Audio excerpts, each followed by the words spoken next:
தமிழ்நாட்டில் மகளிர் உரிமை தொகை 2000 ரூபாயாக உயர்த்தப்படும் என்ற வாக்குறுதிக்கு பெண்கள் மகிழ்ச்சி தெரிவித்துள்ளனர். பயனாளிகளின் கணக்கில் 5000 ரூபாய் வரவு வைத்துள்ள நிலையில் அதனை பார்த்து இன்ப அதிர்ச்சியில் மூழ்கியதாக பலரும் வியப்பு தெரிவித்துள்ளனர். கலைஞர் உரிமை தொகையில் 5000 ரூபா ஏற்றிருக்காங்க. ஏற்கனவே 30 மாதமாக 1000 ரூபா கொடுத்துட்ருக்காங்க.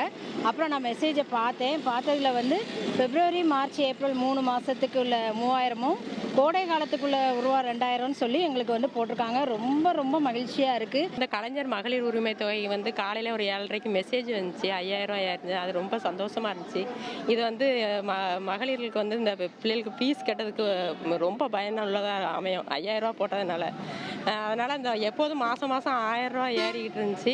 இன்றைக்கி 5000 ரொம்ப சந்தோஷமாக இருக்குது. இதேமாரி இன்னொரு 2000 ரூபா தரேன்னு சொல்லியிருக்காங்க. இதேமாரி போட்டாங்கன்னா இன்னும் மக்கள் நிறைய பேருக்கு ஒரு பெரிய ஆதரவாகவும் இருக்கும், ஒரு உதவியாகவும் இருக்கும். அந்த 5 மாதத்துக்கு ஏற்றி விடுற பணம் வந்து சந்தோஷம்தான். ஆனால் இப்போதைக்கு அன்னைக்கு நாங்கள் வாங்குறது ஒரு மாத்திரை, ஒரு டீ, ஒரு வெத்தலை பாக்கு செலவு எங்களுக்கு இது உதவியாக இருக்குது. அரசாங்கத்திலேருந்து செய்கிறது எங்களுக்கு கொஞ்சம் நிம்மதியாக தான் இருக்குது. முதலமைச்சர் செய்கிறது வந்து எல்லாமே ஓகே தான். எங்களுக்கு அந்த 1000 ரூபா வந்து தாய் வீட்டு சீதனமாக தான் இருக்குது எங்களுக்கு. அதனால் இது தொடரணும். குழந்தை பிறக்க போகுது, அதுக்காக தான் சேவ் பண்ணிகிட்ருக்கோம் அந்த பணத்தை. இன்றைக்கி காலையில் பார்க்கையில் 5000 ரூபாய் இருந்தது. ரொம்ப ஹாப்பியாகவும் சர்ப்ரைஸாகவும் இருந்தது. அந்த அமௌண்ட்டை வந்து இன்னும் கொஞ்சம் எங்களுக்கு பெனிஃபிட்டாக இருக்கும். எங்களுக்கு ரொம்ப சந்தோஷமாக தான் சார் இருக்குது. எல்லா இதுக்குமே எங்களுக்கு யூஸ்ஃபுல்லாக இருக்குது. ஒரு கேஸ் வாங்குறதா இருக்கும், வீட்டு செலவுக்காக இருக்கட்டும், எல்லாத்துக்குமே எங்களுக்கு ஒரு யூஸ்ஃபுல்லாக தான் இருக்குது. திடீர்னு 5000 ரூபாய் ஏறி இருந்துச்சு. அது ரொம்ப சந்தோஷமாக இருக்குது. இதுவும் எங்கள் குடும்பத்துக்கு வந்து ரொம்ப பயனுள்ளதாக இருக்கும். ரொம்ப சந்தோஷமாக இருந்துச்சு. முதல்வர் வந்து எங்களுக்கு ரொம்ப நல்ல திட்டங்களாக அறிவிக்கிறாரு. மீண்டும் அவரே தான் முதலமைச்சராக வரணும் நாங்களாம் எதிர்பார்க்குறோம். எங்கள் ஆதரவு எல்லாம் மு க ஸ்டாலின் சார் தலைமை முதலமைச்சர் அவர்களுக்கு மட்டும்தான்.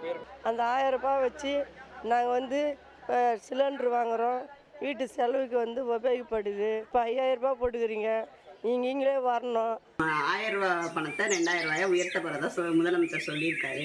ரொம்ப சந்தோஷமாக இருக்குது. இது எங்கள் வீட்டு செலவுக்கு ஏதாவது ஒரு பயனுள்ளதுக்கு அமையுது. முதலமைச்சர் அண்ணனுக்கு ரொம்ப ரொம்ப நன்றிண்ணா. நான் எவ்வளவோ கஷ்டத்தில் இருக்கும் போது நீங்கள் இந்த பணத்தை எனக்கு கொடுத்துருக்குறீங்க. இப்போ என் உடம்பு நிலமை ரொம்ப மோசமான ஒரு நிலமையில தானே நான் நின்றுக்கிட்டு இருக்கிறேன். ஆனால் நீங்கள் கொடுத்த அந்த பணம் தானே எனக்கு இப்போ ஸ்கேன் போடுறதுக்கோ எல்லாத்துக்குமே எனக்கு உதவியாக இருக்க போகுது. நீங்கள் கொடுக்குற பணம் எவ்வளோ முக்கியமானதுன்னு யாருக்கும் தெரியாதுண்ணா. ஆனால் நான் மனசார நான் உங்களுக்கு வாழ்த்து சொல்கிறேண்ணா. நீங்கள் ரொம்ப ரொம்ப நல்லா இருக்கணும்ண்ணா. 1000 ரூபா ஏறுதுங்கய்யா. அது வாங்கி என்னோடய உடம்பு செலவுக்கு மருந்து மாத்திரைக்கு யூஸ் ஆகுது. ஐயா வந்து எனக்கு உதவி பண்ணியிருக்காங்க. அவங்களுக்கு ரொம்ப நன்றி. எனக்கு வீட்டில் யாரும் இல்லைங்கய்யா. எங்கள் வீட்டுக்காரர் இறந்து போயிட்டார். நான் ஒண்டி தான் வீட்டு வேலை செஞ்சால் சாப்பிட்றேயா. எனக்கு யாரும் உதவி கிடையாது. வாடகை வீட்டில் தான் இருக்கையா. காலையில் எந்திரிச்ச உடனே ஃபஸ்ட்டு மெசேஜே அதுதான். ரொம்ப சந்தோஷம். இப்போ வந்து நம்மளை மாதிரி ஆளுங்களுக்கெல்லாம் அந்த காசு வர்றதே பெரிய விஷயம். இப்போ உதாரணத்துக்கு ஒரு வாஷிங் மிஷின் வாங்கலான்னு ஒரு இதில் இருந்தேன். இப்போ அந்த 5000 ரூபாய் வருது, அதில் போட்டு கூட நான் வாங்கலாம். இப்போ எங்கள் வீட்டுக்கார்ட்டே எவ்வளோ நாளாக கேட்டுன்னு இருக்கேன், பார்க்கலான்னு. இது ஒரு எவ்வளோ சந்தோஷம்.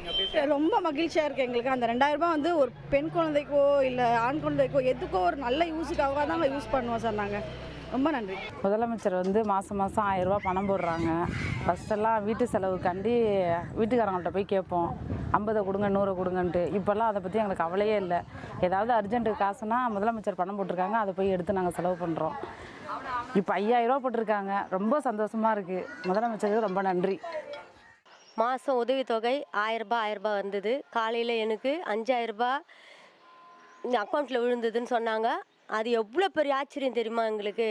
ஆனால் நேற்று வரையும் நான் பணத்துக்காக அலைஞ்சேன். இந்த 5000 எங்களுக்கு பெரிய உதவியாக இருக்குது. அந்த 1000 ரூபாய் கொடுத்துக்கு எவ்வளோ மேல் எங்களுக்கு. அந்த 1000 ரூபாய் வச்சு நாங்கள் ஏதோ பண்ணுறோம். குடும்பத்தில் ஏதோ வாங்குகிறோம். ஒரு புளி மிளகாத்தூள் அது இது எண்ணெய் அப்படி வாங்கிக்கிறோம். எங்களுக்கு வருமானம் இல்லை வேற. எங்கள் வீட்டுக்காருக்கு உடம்பு சரியில்லை. உடனுக்குடன் செய்திகளை தெரிந்து கொள்ள சன் நியூஸ் பெல் ஐகானை கிளிக் பண்ணுங்க.